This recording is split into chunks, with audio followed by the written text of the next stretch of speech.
नमस्कार दोस्तों। Democracy is the rule of the people for the people and by the people. लेकिन democracy के सही मायने क्या हैं? क्या डेमोक्रेसी ही गवर्नेंस के बाकी तरीकों से बेहतर विकल्प है? और सबसे जरूरी सवाल, व्हाई वी नीड डेमोक्रेसी? आइए जानते हैं। Democracy, government of the people, by the people, for the people, can at times be fragile. They were guided by noble models, but what is their result? They were fighting for democracy, so where is it? Vibrant democracy का बेहतरीन उदाहरण।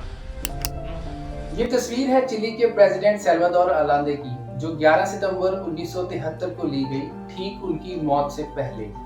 President अलांदे chilli socialist party के नेता थे, जो चुनाव जीतकर आए और गरीबों के हक में कई अहम फैसले लिए, जिसमें एजुकेशनल रिफॉर्म्स और फ्री लैंड डिस्ट्रीब्यूशन शामिल थे।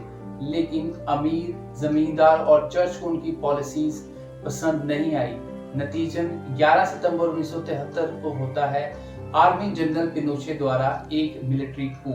प्रेसिडेंट अलांदे को रिजाइन करने के लिए कहा गया। मना करने पर उन्हें मौत के घाट उतार दिया गया और चिली की प्रेसिडेंट की गद्दी पर आ बैठे आर्मी जनरल पिनोचे। सत्ता चुनी हुई सरकार से निकलकर चले जाती है मिलिट्री के हाथों। और मिलिट्री क्या करती है? पिनोचे अपने रास्ते में आने वाली हर विरोध, हर आवाज को दबाते हुए 4000 लोगों को मार डालते हैं। अब सवाल उठता है कि मिलिट्री को आम इंसानों को मारने के लिए किसने लीगल राइट दिया? 17 सालों तक चिली की आम जनता पर मिलिट्री का दमन चला और आखिरकार दबाव में आकर 1988 में पिनोचे एक रेफरेंडम के लिए तैयार हुए। उन्हें लगा कि ज्यादातर जनता हाँ के पक्ष में खड़ी होगी। ज्यादातर डिक्टेटर्स को यही लगता है कि जनता उनके पक्ष में है, लेकिन एक स्पष्ट ना के रूप में चिली की जनता ने उन्हें गद्दी से उतार फेंका और एक चुनी हुई सरकार सत्ता के शीर्ष पे आके काबिज हुई। सरकार ने पिनोचे रूल पर इंक्वायरी बिठाई और उन्होंने पाया कि पिनोचे रूल ना सिर्फ बेहद क्रूर था, बल्कि बेहद करप्ट भी। अब बात करते हैं पोलैंड की। 1980 के दशक में पोलैंड में यूनाइटेड वर्कर्स पार्टी का शासन था। ये उन तमाम कम्युनिस्ट पार्टीज में से एक थी जो इन दिनों यूरोप के देशों में रूल कर रही थी। किसी और विचारधारा की पार्टी को खड़ा करना या फिर चलाना लगभग नामुमकिन था। लोग अपनी मर्जी से नेता चुन तक नहीं सकते थे। जो भी कम्युनिस्ट नेताओं के खिलाफ कोई भी आवाज उठाता तो उसे या तो जेल में डाल दिया जाता या मौत के घाट उतार दिया जाता था। सांस शहर के लेनिन शिपयार्ड में मजदूरों द्वारा एक स्ट्राइक हुई। ये स्ट्राइक एक महिला मजदूर को क्रेन ऑपरेटर की नौकरी से बहाल करने के लिए की गई, जिनको गलत कारणों से निकाला गया। सरकार की नजर में ये स्ट्राइक इलीगल थी, क्योंकि सरकार की परमिशन के बिना कोई भी ट्रेड यूनियन की स्ट्राइक अलाउड नहीं थी और सरकार ने इसे दबाने की पूरी कोशिश की। लेकिन इस स्ट्राइक में नेता के रूप में उभरे एक इलेक्ट्रीशियन लेस वेल्सा ना सिर्फ अपनी मांग पर अड़े रहे, बल्कि उन्होंने अपनी मांगों को और बढ़ा दिया। उन्होंने मांग की इंडिपेंडेंट यूनियन की, पॉलिटिकल प्रिजनर्स को रिलीज करने की और प्रेस की सेंसरशिप को खत्म करने की। उन्हें लोगों का इतना समर्थन मिला कि पोलैंड की सरकार को 21 पॉइंट एग्रीमेंट करना पड़ा। इन्हीं मांगों से ही नई ट्रेड यूनियन बनी, जिसे सॉलिडेरिटी का नाम मिला। आगे जाके यही सॉलिडेरिटी यूनियन सरकार के कई भ्रष्टाचारों को उजागर किया। तंग आकर पोलैंड की सरकार ने मार्शल लॉ इंपोज कर दिया। 1988 में एक बार फिर सॉलिडेरिटी ने स्ट्राइक की और इस बार सरकार को अपने घुटने टेकने पर मजबूर कर दिया। नतीजन 1989 में सरकार दोबारा इलेक्शन करवाने पर मजबूर हुई और इस बार पहली बार हुआ जब पोलैंड में एक से ज्यादा पॉलिटिकल पार्टीज ने इलेक्शन में हिस्सा लिया। सॉलिडेरिटी 100 में से 99 सीटों के साथ सत्ता पर काबिज हुई। पहली बार हुआ जब पोलैंड ने अपने इलेक्शन में एक से ज्यादा पॉलिटिकल पार्टीज को लड़ते हुए देखा। एशिया और अफ्रीका के कई देश लंबे समय तक यूरोपियन देशों की कॉलोनी के रूप में बने रहे। इन देशों के लोगों का मकसद ना सिर्फ इन कॉलोनी मास्टर्स को हटाना था, बल्कि अपने देश के फ्यूचर लीडर्स को भी चुनना था।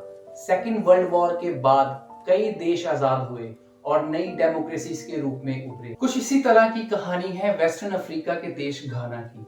घाना ब्रिटिश कॉलोनी की गोल्ड कोस्ट के रूप में जाना जाता था। 1957 को ये देश आजाद हुआ और इस आजादी के नायक बने क्वामा एनक्रुमा। संयोग से एनक्रुमा भारत के पहले प्रधानमंत्री पंडित जवाहरलाल नेहरू के दोस्त थे और बहुत सारे अफ्रीकन कंट्रीज के लिए एक इंस्पिरेशन। लेकिन बाद में क्या हुआ, एनक्रुमा कानूनों में बदलाव लाए और खुद को लाइफ टाइम प्रेसिडेंट घोषित कर दिए। जब उनका दमन बढ़ा तो 1966 में एक मिलिट्री कूप के द्वारा हटाए गए। क्या आप जानते हैं, सेकेंड वर्ल्ड वॉर के बाद ज्यादातर आजाद हुए देश खुद को डेमोक्रेटिक नहीं रख पाए हैं। आप चाहे बात हमारे पड़ोसियों की करके देख लीजिए। और अगर आप इन ग्राफ्स को देखेंगे तो समझेंगे कि पूरी दुनिया में डेमोक्रेसी का विस्तार तेजी से हुआ है और आज तो इवन डिक्टेटर्स और प्रिंस भी खुद को डेमोक्रेटिक बुलवाना चाहते हैं। अब आप कहेंगे कि हम डेमोक्रेसी की पहचान करवाने पर क्यों तुले हुए हैं, जबकि हमारे पास अब्राहम लिंकन की definition democracy is the rule of the people for the people and by the people तो है। लेकिन क्या हम जो फेमस है या जो सब लोगों के द्वारा मान्य है उसे ही सच मान ले? डेमोक्रेसी शब्द का ओरिजिन ग्रीक वर्ड डेमोक्रेशिया से हुआ है। डेमोस का मतलब लोग और क्रेशिया का मतलब रूल, यानी डेमोक्रेसी का मतलब हुआ रूल बाय द पीपल। लेकिन यह क्या इतना आसान है? उदाहरण के तौर पे कंप्यूटर का जब इजाद हुआ तो उसे सिर्फ कंप्यूट करने के लिए इस्तेमाल किया जाता था, लेकिन आज के दौर में कंप्यूटर का इस्तेमाल सिर्फ कंप्यूट के लिए किया जाता है या किसी और काम के लिए भी? जरा ध्यान से सोचिए। डेमोक्रेसी के मायनों को समझना है तो उसके फीचर्स को समझना होगा। पहला, डेमोक्रेसी में रूलर्स कौन होते हैं? वही जिनके पास पावर्स जनता द्वारा चुनकर आती है। दूसरा, डेमोक्रेसी में चुनाव कैसे होते हैं? सिर्फ free and fair election he democracy को बहाल करते हैं। एक ऐसे इलेक्शन जिसमें जनता को सत्ता में बैठे लोगों को नीचे करने के लिए पावर्स खुले हाथों से दी गई हो।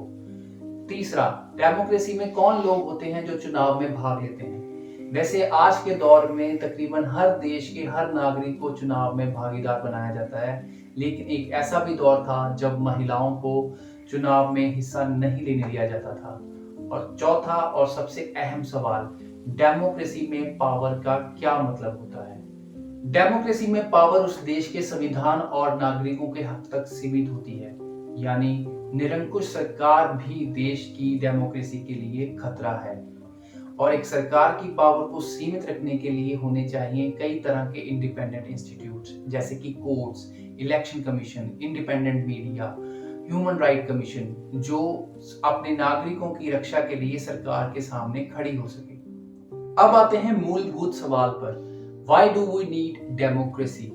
हमारे देश में ही आपको कई तरह के लोग कहते हुए मिलेंगे कि आखिर हमें डेमोक्रेसी ने दिया क्या है, सिवाय इंस्टेबिलिटी, करप्शन और हिपोक्रेसी के। पॉलिटिकल पार्टीज आपस में लड़ते रहते हैं। इससे अच्छा तो ब्रिटिश रूल था या वो राजाओं का दौर, जब जनता चैन से आराम से सोती तो थी। हमें चाहिए एक स्ट्रॉन्ग लीडर जिसे ना इलेक्शन की परवाह हो ना पार्लियामेंट की। वही इस देश की दिशा और दशा को बदलेगा, वही इस देश से गरीबी और करप्शन को मिटाएगा। पर ऐसा लीडर होना तो डिक्टेटरशिप हुई ना, और क्या पता आगे चलकर वही डिक्टेटर अपनी पावर्स का अपने निजी स्वार्थों के लिए इस्तेमाल करने लग जाएं। तो लोग कहते हैं नहीं नहीं, हम एक स्ट्रॉन्ग और ईमानदार लीडर की बात करते हैं। पर ऐसा करके वो एक आइडियल डिक्टेटरशिप को कंपेयर करते हैं रियल डेमोक्रेसी के साथ। एक रियल डेमोक्रेसी का कंपैरिजन एक रियल डिक्टेटरशिप के साथ ही होना चाहिए, और इतिहास इस बात का गवाह है कि रियल डिक्टेटरशिप बेहद क्रूर और सबसे ज्यादा करप्ट साबित हुई है। ये ठीक है कि डेमोक्रेसी में इंस्टेबिलिटी है, पॉलिटिकल कंपटीशन है, करप्शन भी है, पर हमें ये समझना होगा कि डेमोक्रेसी किसी जादू का नाम नहीं है जो आपकी हर प्रॉब्लम का सलूशन दे। डेमोक्रेसी ये इंश्योर करती है कि हम अपनी जिंदगी के फैसले खुद ले पाएं, चाहे वो फैसले गलत भी क्यों ना हो सकता है नॉन डेमोक्रेटिक गवर्नमेंट अपने लोगों की जरूरत